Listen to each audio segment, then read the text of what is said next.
Bienvenue dans ce nouveau tuto Lightroom. Suite à ma dernière vidéo sur itinéraire d'une photo où j'ai photographié une cascade en Croatie, vous avez été très nombreux en commentaire à me demander de vous montrer le post-traitement de cette photo. Je vais tenter de reproduire le style de la photo de B-Boy pour passer de cette photo-là à ce traitement automnal avec de la brume. Et tout ça uniquement dans Lightroom classique.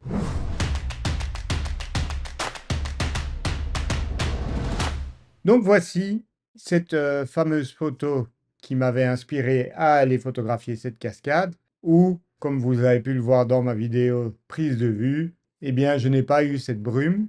Donc j'ai eu des jolies couleurs automnales, mais pas du tout de brume et pas vraiment les mêmes couleurs. Eh bien je vais vous montrer donc comment on peut tenter de reproduire le style d'une photo. Donc la première chose à faire, comme vous pouvez le constater, ça va être de recadrer fortement mon image, parce que là, évidemment, je n'avais pas anticipé que j'allais faire ce post-traitement-là suite à vos demandes, et donc je n'avais pas zoomé aussi fort. Donc, j'active l'outil recadrage. Pour ça, je passe d'abord en module développement, outil recadrage, et je vais passer dans un format 4/5, car c'est le format de la photo de B-Boy. Alors malheureusement, on ne peut pas utiliser l'outil recadrage en mode comparaison ou référence, sinon j'aurais pu garder comme ça la photo sur le côté, ce qui m'aurait aidé à peaufiner le même cadrage. Je vais le faire ici à l'œil. Pour maintenir mon recadrage à partir du centre, je vais maintenir la touche Alt sur PC, Option sur Mac. Voilà,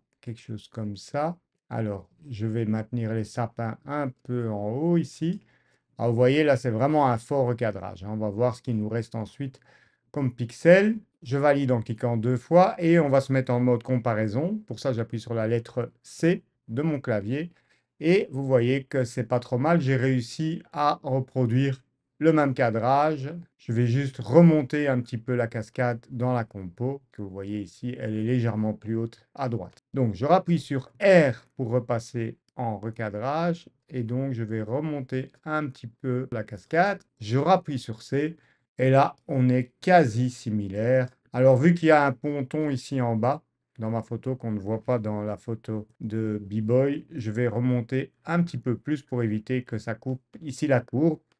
Donc, je rappuie sur R. Voilà.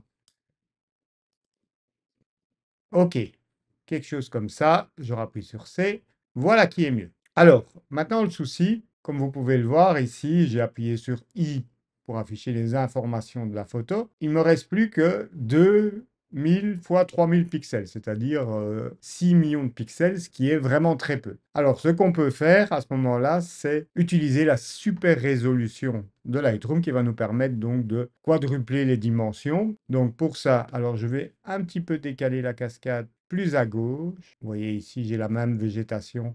Donc, comme je vous disais, on va utiliser la super résolution. Alors, comment on fait ça? On fait un clic droit et vous allez choisir dans le menu contextuel, accentuer. Ça va vous ouvrir la fenêtre de réduction du bruit, mais vous allez décocher réduction du bruit ici, puisque le but n'est pas de réduire le bruit, mais bien d'obtenir, voilà, la super résolution. Je clique ici. Alors attention, j'ai les deux images qui sont sélectionnées, comme vous pouvez le voir. Donc j'annule, j'appuie sur commande ou contrôle sur PC D pour désélectionner. Je clique sur la photo pour ne sélectionner que celle-ci. Vous voyez, elle est en gris plus clair. Et là maintenant, je refais donc clic droit, accentuer. Je décoche réduire le bruit et je coche super résolution. Je clique sur accentuer. Et vous voyez ici en haut la progression. Vous voyez qu'il va nous transformer donc mon F qui est un RAW Nikon en DNG qui est toujours un fichier RAW.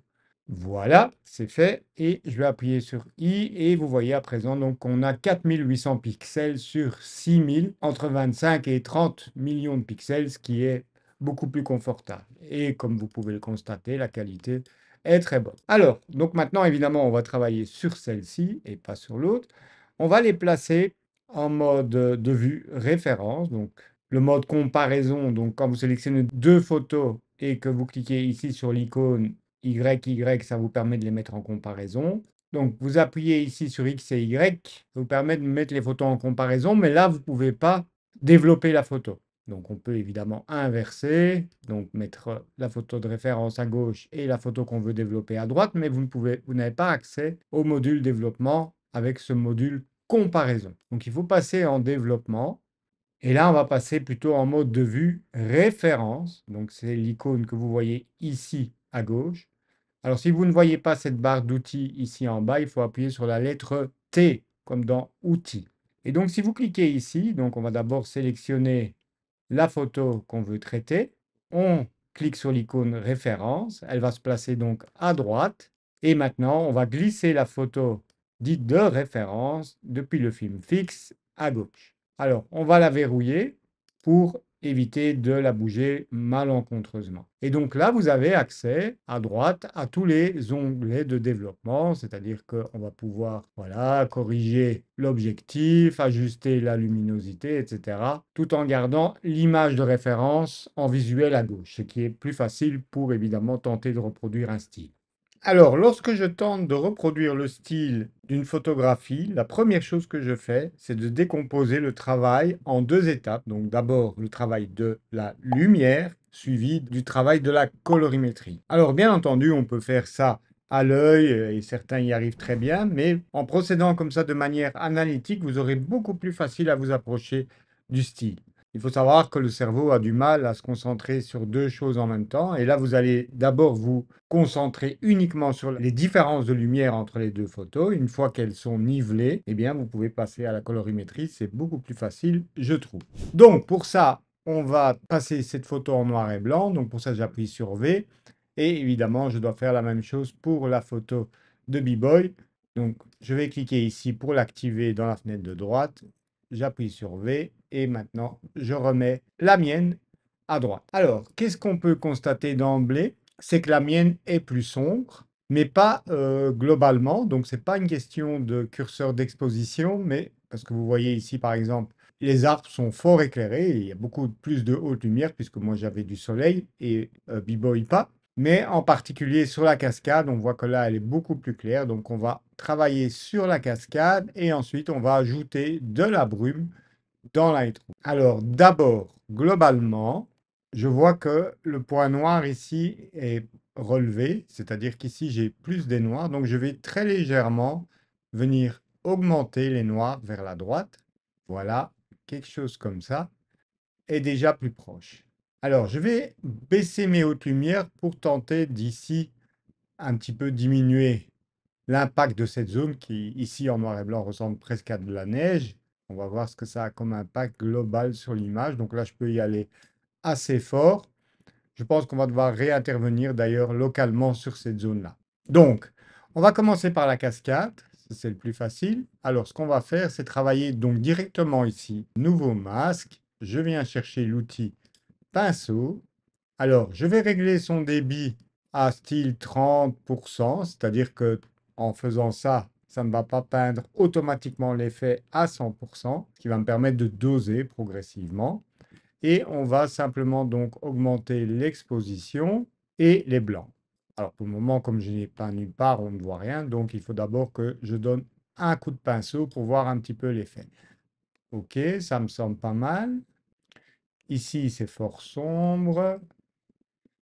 Voilà, ces filets d'eau ici. Vous voyez, l'avantage de travailler comme ça avec un débit plus faible, à 30%, c'est qu'il y a des endroits où je vais pouvoir repasser plusieurs fois pour accentuer l'effet, et il y a d'autres endroits où c'est déjà suffisamment clair, revenir un petit peu en arrière. On peut déjà faire un petit avant-après en cliquant sur l'œil ici, et vous voyez déjà que c'est mieux. On va augmenter plus les blancs, je pense. Voilà, je vais venir ici un petit peu en bas. Alors, si c'est trop fort, j'appuie sur Alt sur PC, Option sur Mac. Et du coup, vous voyez, mon pinceau se transforme en effaceur. Je reviens en arrière. À noter que quand vous passez en mode effaceur, donc ici j'ai appuyé sur Alt ou Option, vous voyez que les curseurs, eux, ne sont pas identiques. C'est-à-dire qu'ici, le débit est à 100. Donc en fait, on peut régler indépendamment le curseur en mode pinceau ou en mode effaceur. Ici, maintenant, je les ai mis de manière identique pour que ça corresponde dans les deux cas de figure. On va faire un petit avant-après et on va renommer notre masque en cliquant deux fois dessus et on va l'appeler donc cascade. Alors, on va un peu soustraire certaines zones au pinceau parce que je vous montre, vous voyez, ici, on a normalement des zones sombres qui séparent chaque fois les filets d'eau, et ici, tout a été éclairci.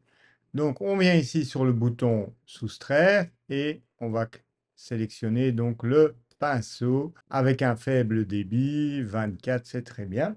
On va zoomer un peu dans notre image et on va venir entre les filets, enlever l'effet d'éclaircissement donc pour obtenir une meilleure séparation entre la roche et la cascade. On va faire un petit avant-après, vous voyez clairement ici donc la différence maintenant. J'appuie sur Z pour dézoomer et je fais un avant-après global. Alors, on peut même tenter d'uniformiser un petit peu cette zone sombre, comme vous voyez ici dans la photo de B-Boy. Pour ça, on va venir spécifiquement peindre sur les zones qui sont censées être sombres et plus ou moins uniformes. Donc, on va le faire au pinceau. On va venir d'abord définir les zones donc en peignant. Vous voyez ici, ça apparaît en rouge, puisque le rouge est ma couleur de superposition. Voilà, ici, par exemple. Et je vais chercher donc à uniformiser un petit peu plus cette zone. Donc, typiquement, on va y baisser les hautes lumières, les blancs. On va baisser les ombres. Voilà, je viens un petit peu peaufiner.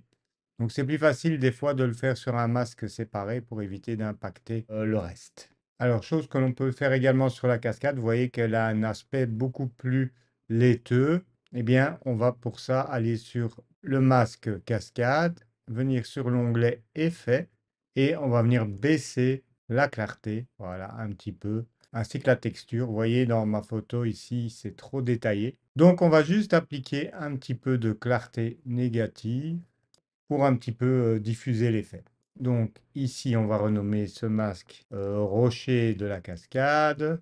Et maintenant, donc, on va s'intéresser ici aux zones d'arbres qui sont éclairées par le soleil. Parce que comme vous pouvez le voir dans la photo de gauche de B-Boy, eh bien, il n'y avait pas du tout de rayon de lumière. Donc forcément, ça va être difficile de faire correspondre cette zone. Donc pour cibler cette zone précisément, on va utiliser un masque de gamme de luminance. On clique sur Créer un nouveau masque et on vient choisir ici dans la liste plage de luminance. Ce type de masque nous permet de sélectionner une zone sur base de sa différence de luminosité. Donc on vient cliquer avec la pipette par exemple ici où la zone est fort uniforme et vous voyez donc en rouge ce qui est sélectionné. Alors pour vérifier l'effet, on va simplement ici booster l'expo et voir si c'est bien la zone qu'on veut impacter. Ok, ça semble bon. Je clique deux fois sur le mot exposition pour réinitialiser, mais vous voyez qu'il y a d'autres parties de la photo, en particulier la cascade, qui sont également impactées. Donc pour éviter ça, on va cliquer sur soustraire et on va venir au pinceau, donc enlever les zones qu'on ne veut pas voir impactées. Ici, on va mettre le débit à 100 pour aller plus vite. J'agrandis mon pinceau. Voilà, je ne veux pas du tout impacter la cascade avec ce réglage. Vous pouvez toujours appuyer sur O pour enlever la superposition en rouge et voir les zones qui sont impactées. Voilà, je vais éviter de toucher aux zones autour pour ne pas enlever trop de contraste dans l'image. Ok, j'appuie sur O et donc maintenant on va venir baisser les hautes lumières de cette zone-là. Regardez, voilà, les blancs qui auront probablement plus d'impact. Vous voyez ici on arrive donc à assez bien décontraster un peu cette zone. D'ailleurs, on peut enlever un peu de contraste. Donc le but ici est d'un peu uniformiser la zone. Alors il faut vérifier que ça n'impacte pas négativement d'autres zones. Non, ça va. Alors attention de ne pas aller trop loin non plus dans le réglage parce que les masques de luminance peuvent provoquer rapidement des cassures. Donc il vaut mieux y aller mollo. Je vais voir si j'augmente un peu le curseur quantité. Alors ça a tendance à devenir fort gris, donc je vais réinitialiser et laisser comme ça pour le moment. On va appeler ce calque donc haute lumière, HL, et maintenant on va venir ajouter l'effet de brume. Alors comment on va ajouter l'effet de brume? On va commencer par le haut de l'image. Donc pour ça, on va créer une ellipse. Je clique sur créer un nouveau masque, dégradé radial. Alors appuyez sur H si vous ne voyez pas les limites de votre ellipse. Donc qui va recouvrir ici tout le haut de l'image. OK, quelque chose comme ça. Alors le contour progressif, on va un petit peu le modifier. Il vaut donc 59. et on va tester. Donc, comment on va simuler cet effet de brume? Eh bien, ça passe par quelques curseurs. On va commencer tout d'abord par déboucher les noirs.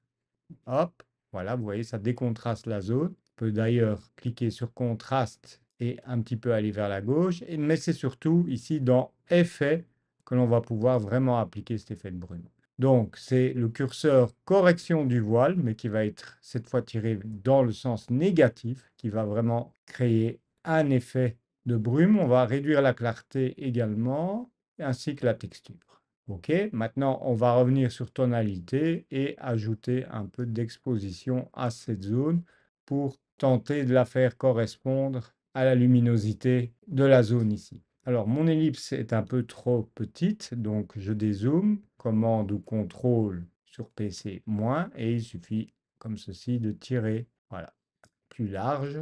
Je rappuie sur H, Z pour revenir en plein écran. Donc on va déjà le renommer brume haut de l'image, avant, après. Alors, on peut même venir sur la courbe. Donc ici, je vais par exemple tenter de cibler un peu cette zone de gris moyen. Donc pour ça, vous cliquez sur la courbe et après, vous prenez l'outil cible.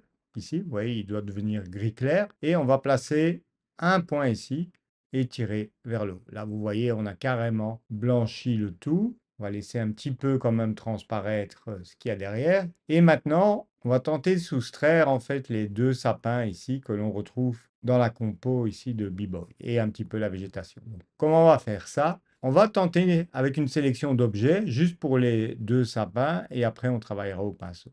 Donc, pourquoi je ne travaille pas directement au pinceau? Parce que vous voyez que cette forme ici est fort irrégulière et donc il va être difficile de ne pas déborder sur le lac, etc. Donc, je fais soustraction et je vais venir choisir objet. Vous avez deux options et là, vous avez le choix entre soit le pinceau pour délimiter ce que vous voulez sélectionner ou l'outil rectangle. Je vais plutôt prendre l'outil rectangle. Donc, je vais entourer les deux sapins ici grossièrement et vous voyez, c'est pas trop mal du tout. Et maintenant, donc, on va venir peaufiner ça autour, puisque là, c'est un peu trop découpé, avec un pinceau à faible débit. Donc, je réduis le débit aux alentours de 20-25. OK, c'est pas mal. Et je prends donc mon pinceau, voilà, et on va venir comme ceci, révéler certaines parties de la végétation. Alors, je vais désactiver temporairement pour voir un petit peu ce qu'il y a, hein, parce qu'on ne se rend plus compte de ce qu'il y a avec le voile qu'on a créé. Donc, on crée un petit peu des trous dans la brume pour essayer de la rendre un peu plus réaliste. Alors, vous pouvez toujours inverser, donc pinceau qui ajoute, pinceau qui soustrait, donc effaceur, en appuyant sur la touche Alt ou Option. Donc, n'hésitez pas non plus à varier la taille du pinceau pour éviter d'avoir des grosses masses rondes qui trahissent un petit peu la retouche.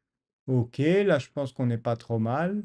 Et maintenant, on va venir ajouter un peu de brume, comme dans la photo de B-Boy, sur les côtés et en bas de la cascade. Mais pour ça, on va le faire sur un masque séparé. Comme ça, on peut intervenir de manière différenciée sur les différentes brumes. Pour ça, on va simplement travailler au pinceau. Donc, je clique sur Créer un nouveau masque et pinceau. Faible débit, vous l'avez compris. Et donc là, on va mettre les mêmes réglages. Donc, typiquement, on va venir sur Effet et mettre la correction du voile à -100, augmenter un petit peu l'exposition dans l'onglet tonalité et on va faire un premier essai ici, donc dans la droite de l'image. J'agrandis mon pinceau en appuyant sur point virgule. Alors je vais essayer de ne pas peindre sur la cascade pour éviter de l'éclairer. Ok, alors vous voyez, c'est un peu trop grisâtre. Je voudrais que ce soit un peu plus clair, donc on va simplement booster un peu plus l'exposition, déboucher les noirs. Alors, on va construire la brume à gauche sur le même masque. Je pense que comme le débit du pinceau est faible, on va pouvoir donc différencier l'effet. Ok, ça fonctionne pas trop mal. Voilà. On vient un petit peu ajouter de la brume en bas. Voilà. Avant, après. On a un plus gros pinceau en mode soustraction. Donc, je vous rappelle, quand vous passez en mode soustraction, le débit est indépendant du mode addition, hein. Donc, si on va le mettre également à la même valeur. Et là, je vais un petit peu enlever de manière plus globale, Alt ou Option. Voilà qui est déjà un petit peu mieux. On va ajouter un chouïa plus ici. Alors maintenant, j'aimerais travailler sur les arbres. Vous voyez que cet arbre ici est beaucoup plus sombre, ainsi qu'ici. Donc pour ça, on va créer un nouveau masque, également avec le pinceau. Alors pour éviter de déborder, on va cocher la case ici, masquage automatique, ce qui permet une détection des contours et qui va éviter donc que je n'assombrisse zone de brume. Donc ici, ce qu'on va faire, c'est venir peindre sur les sapins. Alors j'appuie sur O pour voir un petit peu ce que ça donne. Et on va venir donc baisser les noirs. Voilà. Alors maintenant, je vais insister un peu plus ici. Je peux toujours augmenter le curseur quantité. Voilà. On arrive à resimuler un petit peu le contraste qu'il y a ici. Alors, je vais renommer donc ce masque sapin. Voilà. Ici, je n'aime pas du tout l'effet qu'on a obtenu. Donc ici, vous voyez que les arbres de B-Boy, ils sont beaucoup plus sombres. Donc ici, c'est pas possible puisqu'à la base, ils sont clairs, mais on va du coup les dissimuler dans la brume. Donc pour ça, je vais revenir sur le masque brume haut, je suppose, qui crée cet effet. Oui, c'est lui. Et donc, j'ai soustrait avec un pinceau, je vous rappelle, voilà, ces zones-là. Eh bien, je vais les effacer. Voilà, de manière à ce que ce soit un peu comme ceci. Donc, je clique sur le pinceau, je me mets en mode donc opposé à l'action ici, qui était donc une soustraction. Donc, pour ça, j'appuie sur Alt ou PC. Vous voyez qu'il y a un petit plus qui apparaît au centre de mon curseur. Voilà, on va venir simplement fondre cette zone un peu plus. Voilà, c'est déjà un petit peu mieux. Avant, après. Ok, je vais checker la brume d'avant-plan. Alors, ici, j'aime pas trop cette zone non plus. Donc, je regarde ce que mon pinceau ici a fait. En fait, il a additionné. Donc, on va soustraire un peu, voilà, cette zone. Ok, ça c'est déjà un petit peu mieux. Et en bas, je suis pas spécialement fan ici également de l'effet. Donc, Alt ou Option et on va révéler les arbres origines. Voilà. Comme ça, c'est un peu mieux. Encore juste une chose, je vois qu'ici, l'assombrissement de la roche est beaucoup plus fort qu'ici, donc je vais revenir dessus. Vous voyez, c'est important d'avoir bien organisé ces masques en les renommant, du coup, je les retrouve rapidement. Donc ici, rocher cascade, voilà, on va venir donc soustraire un petit peu au pinceau avec un faible débit, on est à 25%. J'appuie sur Alt ou Option, vous commencez à connaître le principe et je passe 2, 3 fois sur la zone. Ok, donc là, on n'est pas trop mal. Je vais ajouter encore un peu de brume ici par-dessus le tout, vous voyez, pour faire un peu cet aspect nuage. Donc il ne faut pas hésiter évidemment à multiplier les masques parce que c'est difficile de tout réaliser souvent avec un seul. On a plus de contrôle si on les duplique. C'est juste que du coup, il y a plus de masques à gérer. Donc, on va travailler au pinceau, augmenter l'exposition, déboucher les noirs, effet correction du voile en négatif et clarté négative. Voilà, j'agrandis mon pinceau.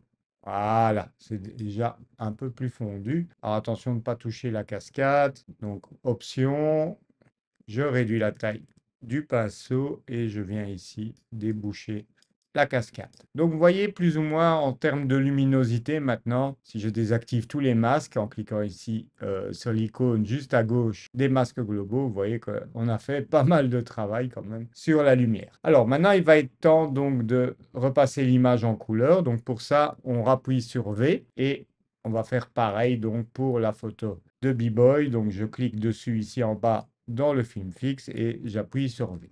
Hop, je remets ma photo à droite. Et donc maintenant, ce qu'on va faire, c'est le travail de la colorimétrie. Donc, comme on peut le constater, on est vraiment loin de la colorimétrie de B-Boy, mais je vais vous montrer une astuce qui est vraiment hyper puissante pour réaliser un look automnal. Mais d'abord, je vois que ici mes sapins paraissent un peu trop sombres, trop contrastés, donc je vais revenir dessus. Et donc, j'avais probablement augmenté les noirs. Voilà, on va revenir à une valeur plus cohérente par rapport à celle de gauche. Alors, je n'aime pas ici l'aspect que prend la brume, c'est un peu trop découpé. On va venir résoudre ça après. Je vais d'abord vous montrer donc comment je vais changer la colorimétrie. Donc, rajouter encore un peu de brume sur les arbres à droite, voilà. Et donc, j'appuie 2 fois sur la touche Entrée de mon clavier pour sortir du mode masque et on va venir sur l'onglet Étalonnage. Pour rappel, l'onglet Étalonnage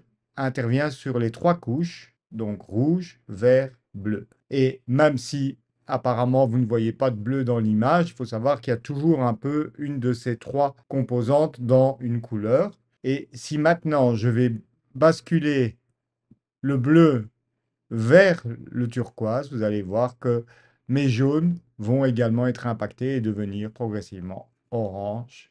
Voilà, comme dans la photo de go. On va augmenter un petit peu la saturation de cette couche et vous voyez qu'on se rapproche très fort des teintes de la photo de B-Boy. On constate une augmentation du cyan dans l'eau, alors que l'eau ici est bien blanche. Et bien pour contrebalancer ça, on va passer donc sur le mélangeur de couleurs, mélangeur, et qui dispose donc d'un outil cible très pratique. Donc vous cliquez dessus pour l'activer, vous voyez il est gris clair. Cliquez là où il y a une couleur qui vous paraît trop saturée, donc évidemment il faut bien cette mise sur saturation, hein. Voilà, et on va simplement baisser vers le bas. Voilà, on se retrouve avec une eau bien blanche à nouveau, tout en ayant conservé le changement colorimétrique sur les sapins. Alors, on va peaufiner un petit peu les détails ici, donc comme je vous le disais, de la brume qui ne me plaît pas trop. En fait, c'est lié probablement à mon masque de luminance.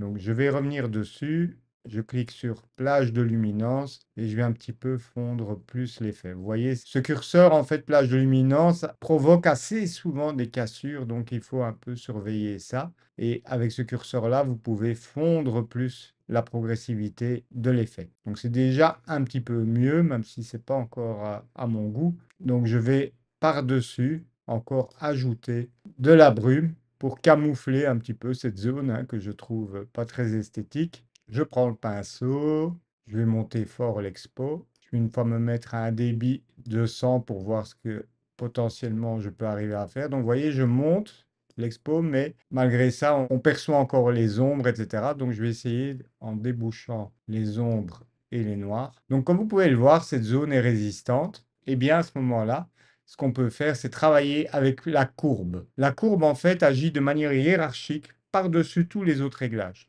Donc, quand vous voyez ce genre de problème, que vous n'arrivez pas à influer sur une zone à cause d'un masque qui est en dessous, eh bien, travaillez avec la courbe et là, vous allez pouvoir faire exactement ce que vous voulez. Donc, je reclique sur créer un nouveau masque, pinceau. Je vais d'abord recouvrir comme ça brièvement la zone que je veux impacter. J'appuie sur O et cette fois, je vais directement sur la courbe. Et là, regardez, je vais prendre, si je prends le curseur des blancs, si je veux, je peux complètement éclaircir cette zone. Alors ici, je vais plutôt travailler sur les tons moyens. Alors si vous ne savez pas sur quel ton vous êtes, vous prenez l'outil cible. Voilà, ici, vous voyez, c'est cette zone qui est un peu grisâtre. Ça place automatiquement un point sur la courbe. Et après, vous n'avez plus qu'à le lever. Voilà. Donc là, c'est déjà un peu plus fondu, ça masque un peu mieux. Et je peux travailler également avec le point noir, même si ici, ça n'a pas trop d'effet. Voilà, je pense que je vais aller vers ça. Alors, je check juste que je n'impacte pas trop la cascade. Donc, je peux toujours soustraire en cliquant ici sur le bouton soustraire au pinceau. Je viens ici, voilà, redégager un petit peu la cascade. Ok, c'est un petit peu mieux. Donc, brume droite, hein. J'ai plus trop d'inspiration pour nommer les calques. Alors, ces arbres ici sont quand même encore toujours un peu trop contrastés. Donc, je reviens sur sapin. Et là, pareil, hein, je peux travailler avec la courbe. Je relève le point noir simplement. Et on obtient quelque chose d'un peu plus similaire. Ok, c'est pas trop mal. On peut maintenant travailler globalement également avec une courbe pour fignoler le contraste et donner cet aspect un peu peinture. Donc je viens ici sur l'onglet courbe des tonalités. Là, attention, ça agit globalement sur l'image. Je peux placer une courbe dite mat, à effet mat. Donc je place 3 points pour bloquer la courbe au milieu et je vais relever le point noir et baisser le point blanc ici en haut à droite. Ça donne cet effet un peu plus pictural. Alors, il n'y a rien de plus orangé. Vous voyez, ma photo tire un peu plus vers le jaune, la sienne vers l'orangé. Eh bien, ça, c'est quelque chose qu'on peut régler globalement. Donc, si c'est trop jaune, eh bien, on peut jouer avec la balance des blancs avec les deux curseurs, donc température et nuance. Si j'ajoute un peu de magenta dans mon jaune, je peux ajouter très légèrement du magenta et refroidir légèrement, voilà. Et je peux augmenter très légèrement la vibrance. Alors, je peux d'ailleurs travailler sur une couleur spécifique en allant sur mélangeur de couleurs. Je peux carrément aller sur couleur du point, qui est un outil plus chirurgical. Je prends la pipette et je viens par exemple cliquer ici sur ces oranges. Vous voyez qu'ils sont sélectionnés et maintenant je peux donc influer sur leur saturation sans impacter la saturation des autres zones de l'image. On a encore un petit peu de saturation ici dans l'eau. On voit que c'est encore un petit peu cyan, donc on peut encore aller un peu plus loin dans la désaturation pour vraiment avoir du blanc. Voilà. Je vais encore peaufiner ici un petit peu. On voit encore un petit peu des squelettes d'arbres. Donc, je vais, voilà, un petit peu accentuer encore ici mon coup de pinceau. Alors, on a des zones plus sombres ici dans les verts. Donc, ce qu'on peut tenter de faire, c'est de nouveau avec couleur du point. Donc, mélangeur de couleurs, couleur du point, venir sélectionner, voilà, ce jaune-vert. Et ici, on va changer sa luminosité. Vous voyez, on va baisser un petit peu sa saturation. Et vous voyez ici, vous avez la gamme des teintes que l'on veut impacter. Donc, pour l'instant, vous voyez que ça impacte un petit peu les oranges. Eh bien, il suffit d'aller à droite pour du coup ne plus du tout impacter les jaunes orangés. Et donc, on peut faire un avant-après. Vous voyez, du coup, ça réintroduit un peu de contraste dans les verts qui sont plus sombres. Et on peut réintervenir du coup maintenant un petit peu sur l'orange ici et peut-être ajouter un rien de luminosité et un rien de saturation. Et voilà, je pense que là, on s'est rapproché assez fort de la photo. Je vous rappelle que le fichier est disponible en téléchargement si vous voulez essayer par vous-même. C'est toujours bien de mettre en pratique plutôt que de regarder passivement mes tutos. Alors, on va faire un petit avant-après donc pour voir d'où on est parti. Donc, j'ai appuyé sur Y qui permet donc d'afficher l'avant-après. J'appuie sur F6 pour mettre les photos côte à côte. Et je pense que l'on peut reconnaître que la photo a quand même fort changé depuis sa version de base. Alors bien évidemment, j'aurais préféré avoir ça à la prise de vue, mais le but ici de ce tuto est de vous montrer que grâce au post-traitement, même dans Lightroom, on peut complètement transformer une photo. Si vous avez apprécié ce tuto, je vous serais reconnaissant de me laisser un petit pouce en l'air pour me motiver, vous abonner si ça n'est pas encore fait, comme ça vous serez notifié de chaque nouvelle vidéo à venir. Et je vous rappelle que la partie prise de vue de cette photo est disponible également sur ma chaîne. Il vous suffit de cliquer sur la miniature qui apparaît ici à côté de moi. Je vous remercie d'avoir regardé cette vidéo jusqu'au bout et je vous dis à très vite pour de nouveaux tutos Lightroom, Photoshop et photographie. Ciao, ciao!